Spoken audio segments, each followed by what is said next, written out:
자, 오늘은 4회차 강좌 15강 지구 시스템의 물질 순환과 에너지 흐름에 대해서 이야기하도록 하겠습니다.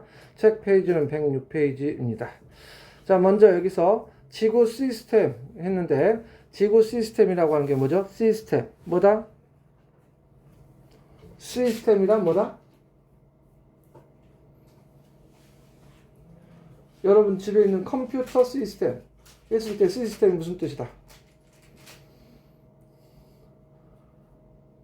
자, 컴퓨터 시스템은 CPU를 포함하고 있는 본체 뿐만 아니라 입력 장치인 키보드나 마우스, 그리고 출력 장치인 모니터나 프린터기, 그리고 네트워크 장비 등이 포함되어 있는, 즉 여러 가지 구성 요소로 만들어진 전체의 틀을 체계를 시스템이라고 할 수 있겠네요.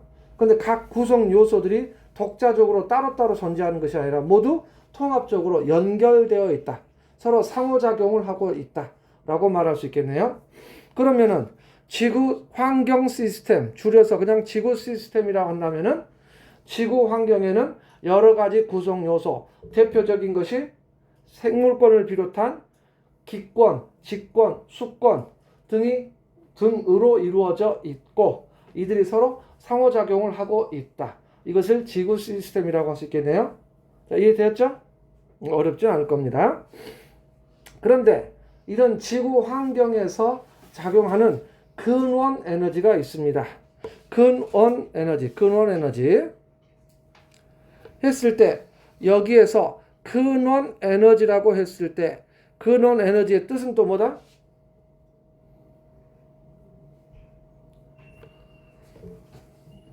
근원 에너지, 지구 환경의 근원 에너지는 세 가지가 있다라고 해서 태양 에너지, 그 다음에 지구 내부 에너지, 그리고 조력 에너지, 이렇게 세 가지가 있다.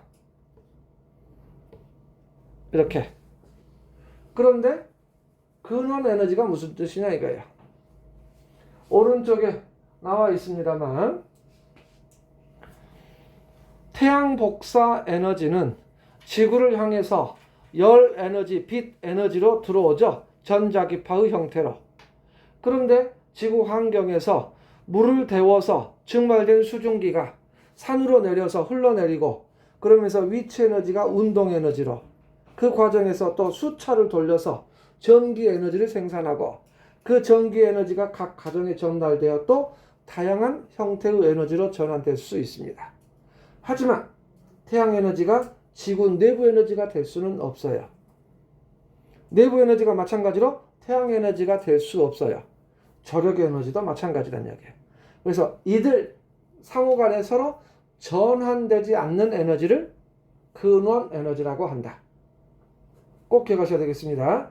근원 에너지는 상호 간에 전환되지 않는 에너지로 세 가지가 있다. 그랬을 때 가장 많은 양을 차지하는 것부터 순서대로 나열했을 때 태양 에너지가 가장 많습니다. 뒤에 지수를 보게 되면 여기는 16승, 여기는 13승, 12승만 보시면 되겠습니다. 자, 태양 에너지. 지구 환경에서 가장 많은 영향을 주고 있다. 그랬을 때 이 태양 에너지는 어떻게 발생하는가? 이미 앞에서 우리가 배웠다시피 태양 에너지는 수소 핵 융합 반응에 의해서 발생합니다.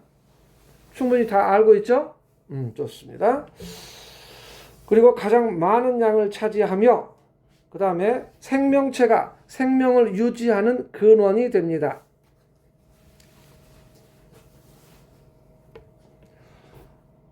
생명체가 생명을 유지하는 근원이 되는 에너지를 태양 에너지라고 말할 수 있다.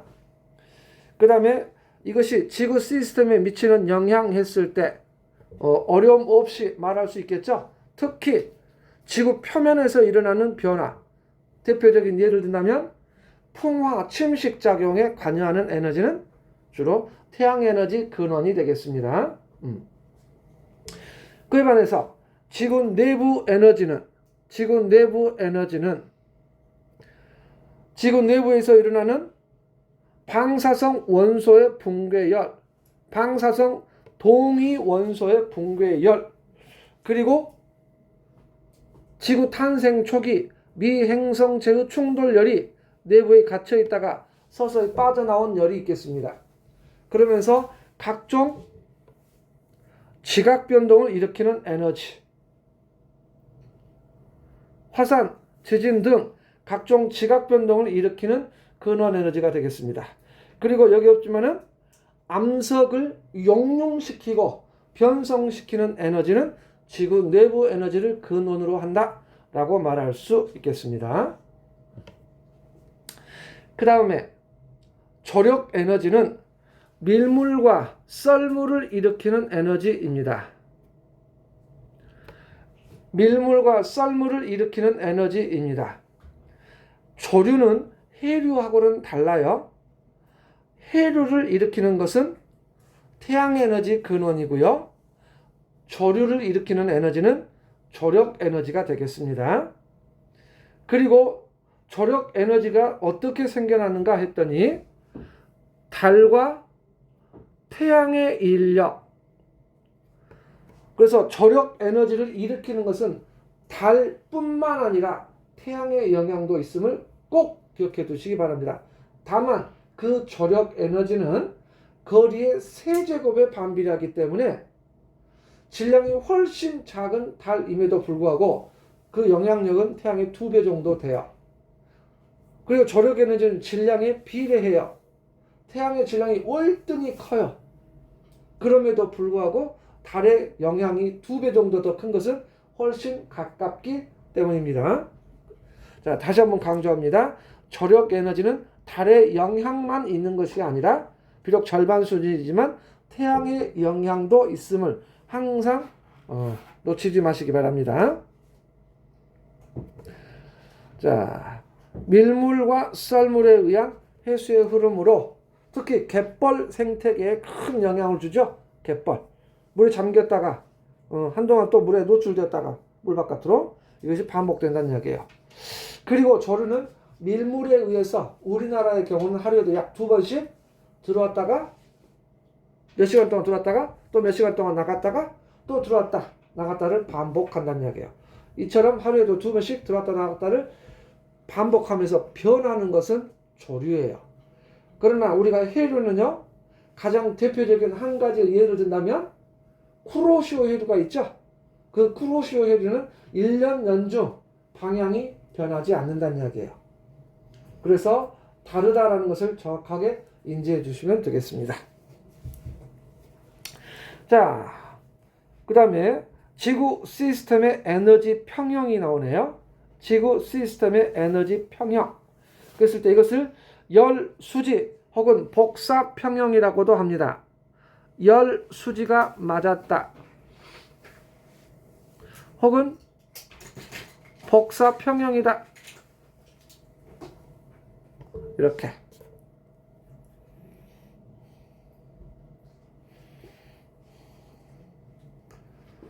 여기서 열 수지 했을 때 여기서 숫자는요, 수입, 지는 지출, 들어오고 나가고다 이거 말이에요. 근데 둘이 맞았다, 똑같다 그런 뜻이 되겠습니다. 즉 복사 평형으로, 자, 이것은 총 흡수 이퀄 총 방출이다. 이것을 꼭 기억하시기 바랍니다.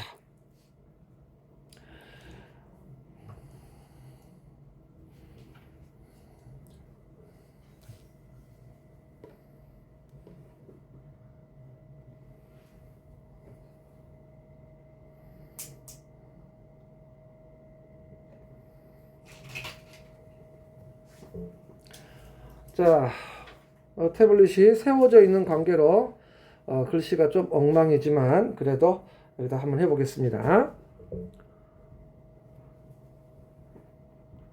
복사 평형, 열 수지,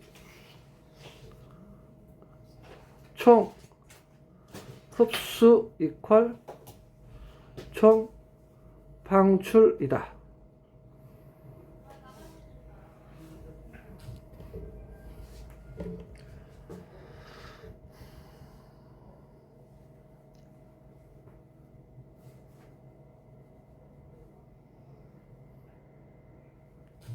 이렇게 상자가 있습니다. 여기서 태양 에너지가 날아옵니다.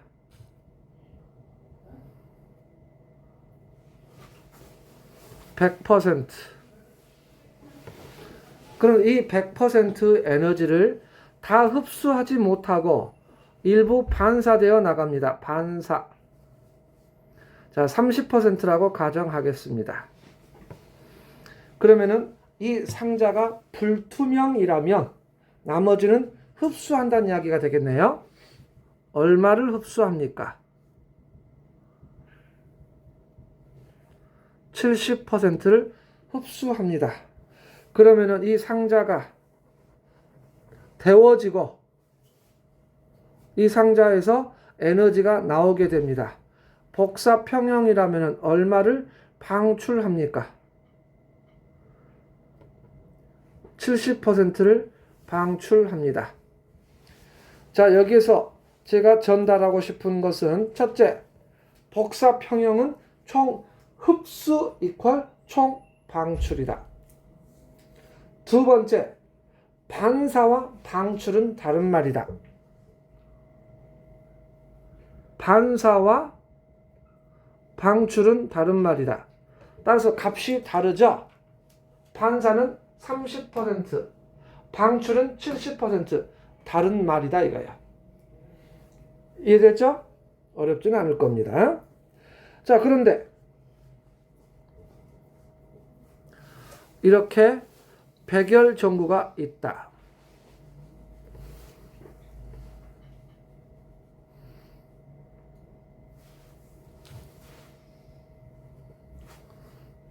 빛이 나고 있다.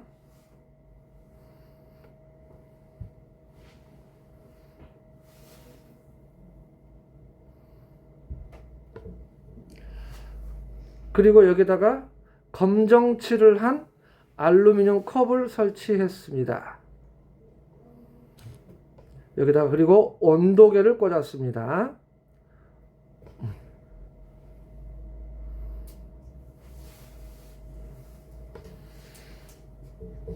그랬을 때 이 컵의 시간에 따른 온도 변화를 측정하면 어떻게 될까요?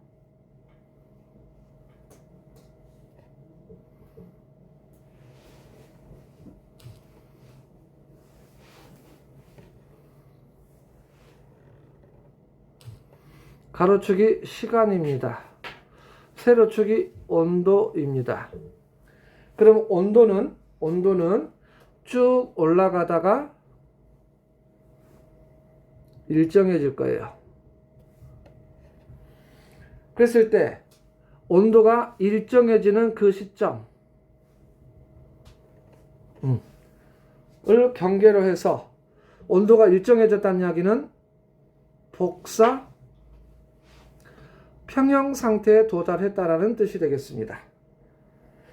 즉, 컵이 전구로부터 흡수한 에너지와 방출하는 에너지가 같아졌다는 뜻이 됩니다. 그러면 그 시각 이전에 흡수한 에너지와 방출하는 에너지는 뭐가 더 많다? 흡수가 더 많기 때문에 온도가 올라갈 거예요. 그런데 이 컵이 전구로부터 흡수한 에너지, 단위 시간당 흡수하는 에너지는 어떻게 되죠? 단위 시간당 흡수한 에너지는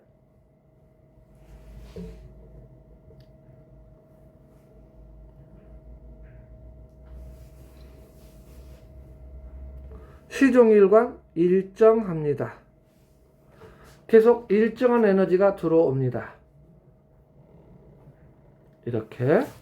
자, 이게 흡수한 에너지이고 이것은 계속해서 일정하다가 되겠습니다. 일정하다.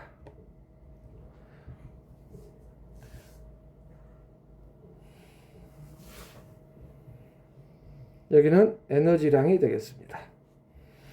그런데 방출하는 에너지는 어떻게 되죠? 방출하는 에너지는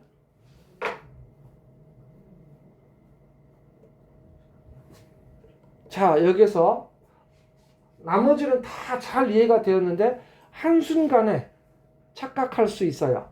이 방출하는 에너지는 어떻게 되는가에 대해서 고민할 필요가 있다 이거예요. 자칫 잘못하면 방출하는 에너지가 줄어들 거라고 생각할 수 있어요. 그러나 조금만 더 생각해 본다면 줄어들 수가 없어요. 왜냐하면 둘이 같아져야 돼. 그런데 흡수하는 에너지는 변하지 않아요. 방출량의 출발이 흡수하는 에너지보다 더 낮은 곳에서 출발을 해요. 어떻게 해야 같아질 수 있죠? 증가해야만 같아질 수 있는 거야. 따라서 방출하는 에너지는 쭉 증가하다가 일정해진다는 이야기예요.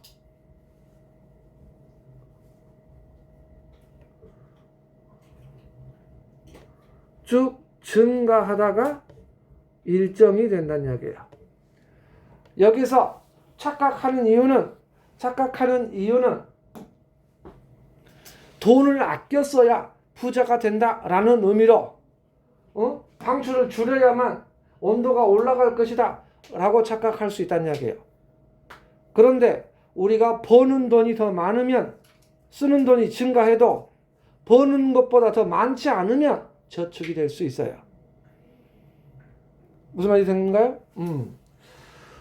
이 컵의 온도가 높아지면 방출량이 늘어나고 점점 흡수한 양과 같아지기 시작하면 그때부터는 복사평형이 되어 더 이상의 온도 변화는 없다가 된다는 이야기예요.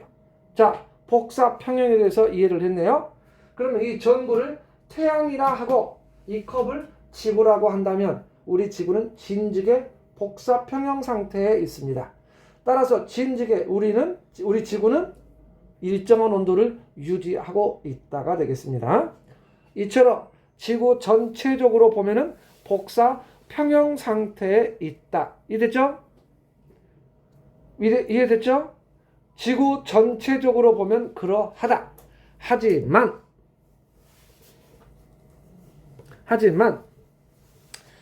각 위도별로 보면 그렇지 않더라. 위도별 열수지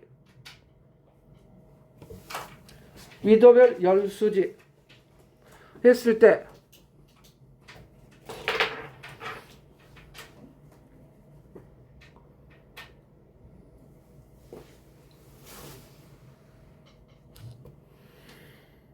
가로축이 위도입니다. 여기가 위도 0도, 여기가 위도 90도, 위도 0도가 적도, 적도 부근을 저위도, 위도 90도는 극지방, 고위도, 세로축은 에너지량입니다. 그랬을 때 입사되는 태양 복사 에너지의 분포를 보게 되면 입사되는 태양 복사 에너지의 분포를 그려보게 되면 이렇게 뚝 떨어집니다. 이게 입사되는 태양 복사 에너지.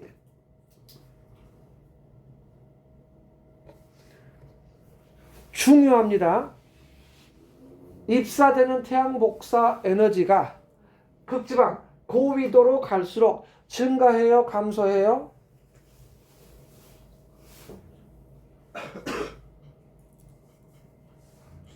입사되는 태양 복사 에너지가 고위도로 갈수록 감소하고 있다. 중요한 것은 그 이유가 뭐죠?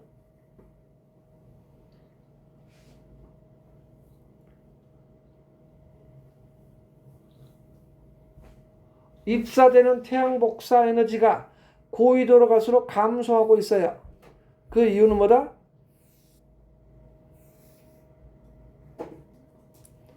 여기 그림에서 보는 바와 같이 지구의 모양이 둥글기 때문에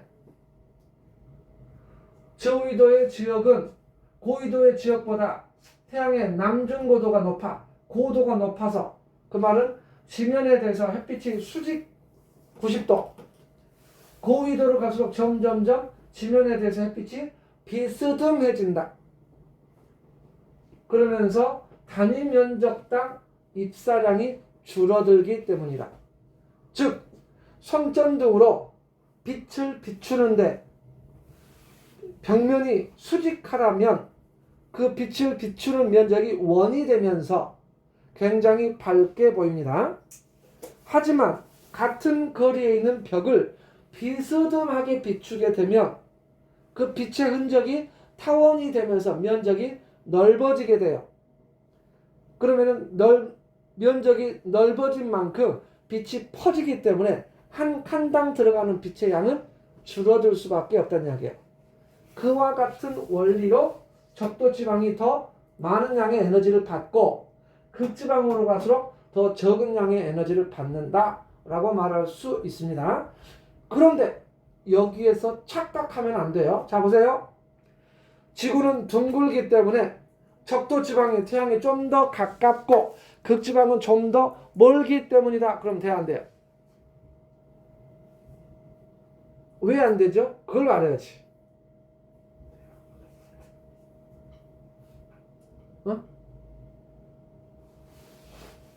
지금 녹화 중이어가지고 다 벙어리 된 거예요? 목소리가 담기면 안 되는 거야? 여러분들은 화면속에 안 나오니까 괜찮잖아.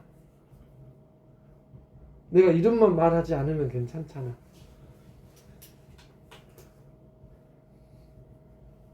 자,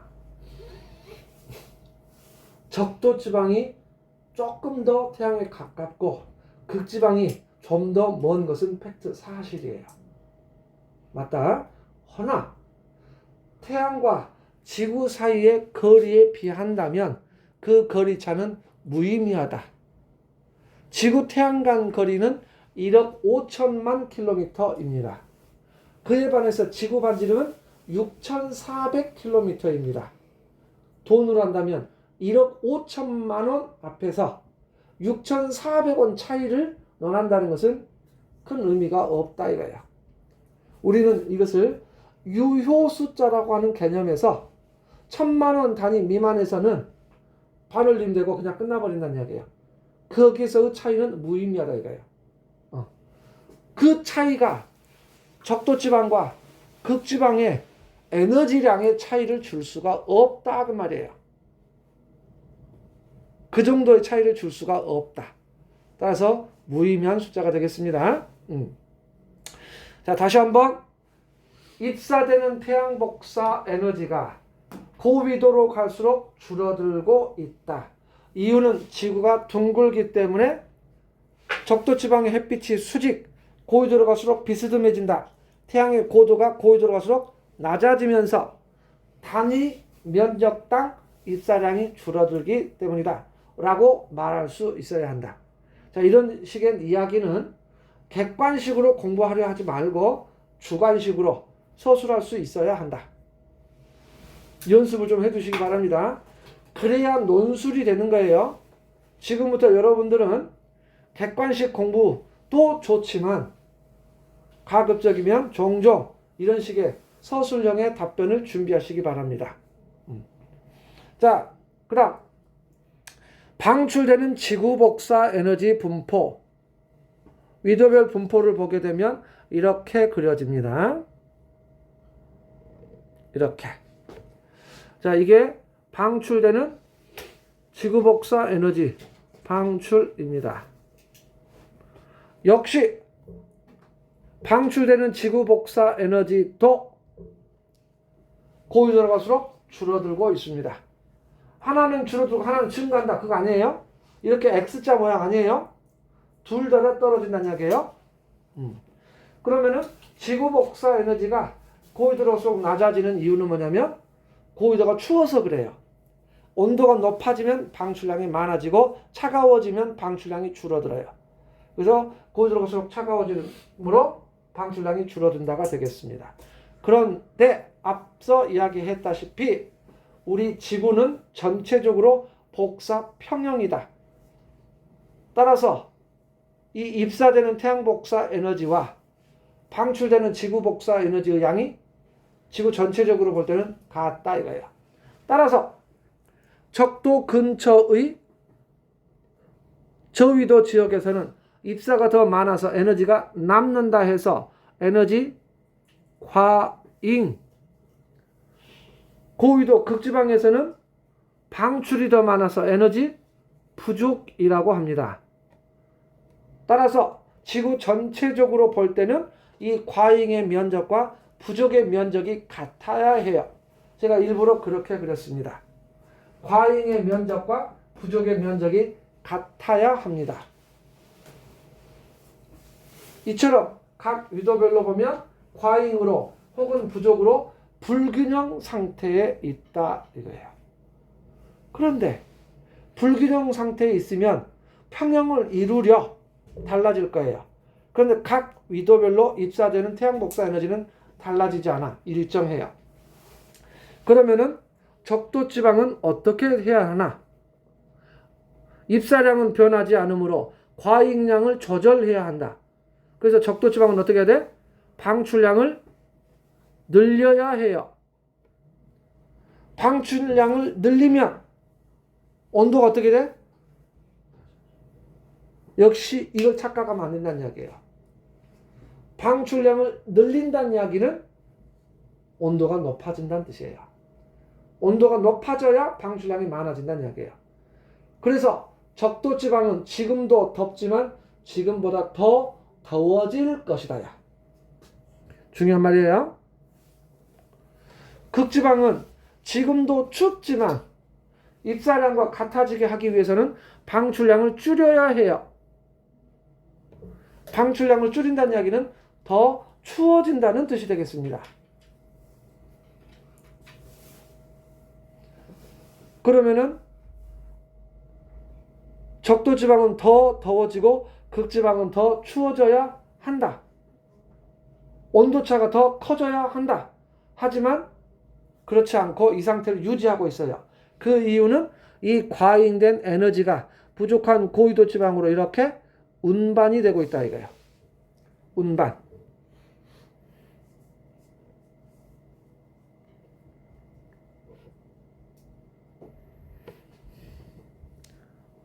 이렇게 운반되고 있다.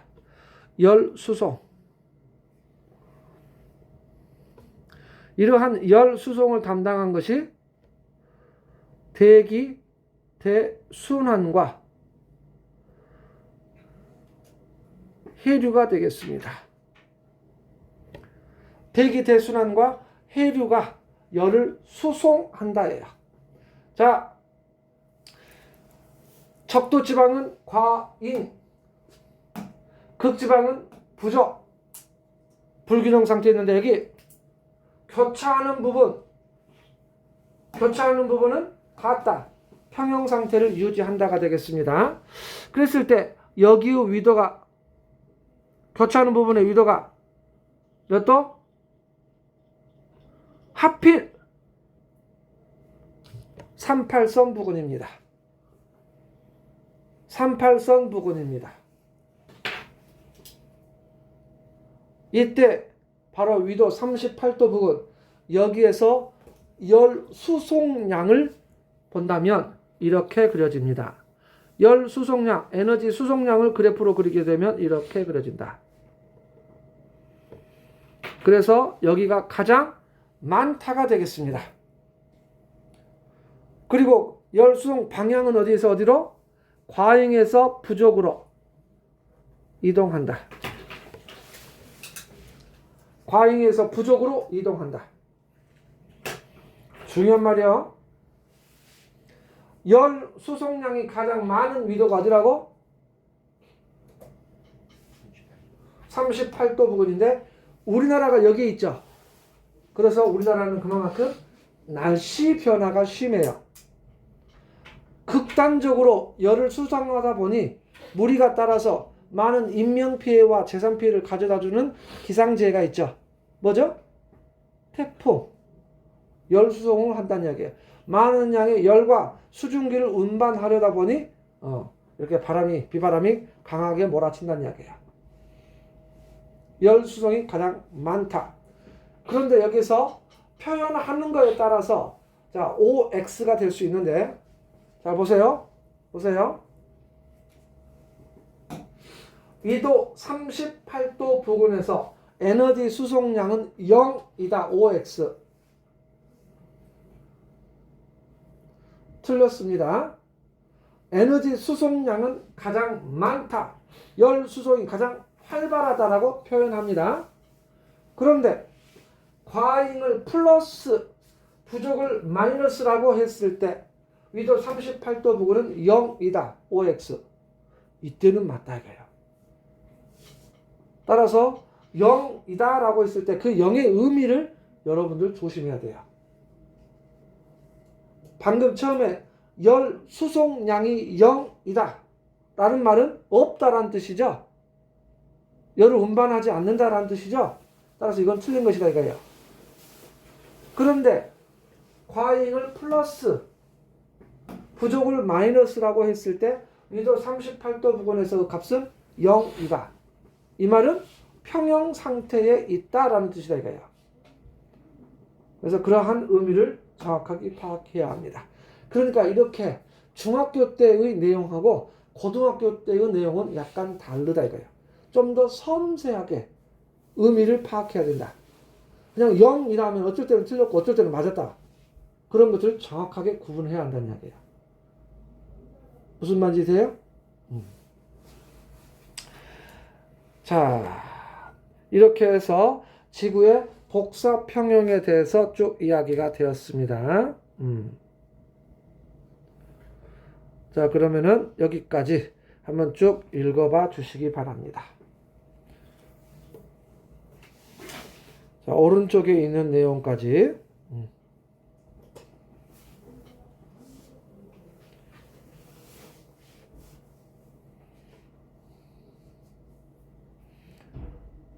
잠시 쉬었다 하겠습니다.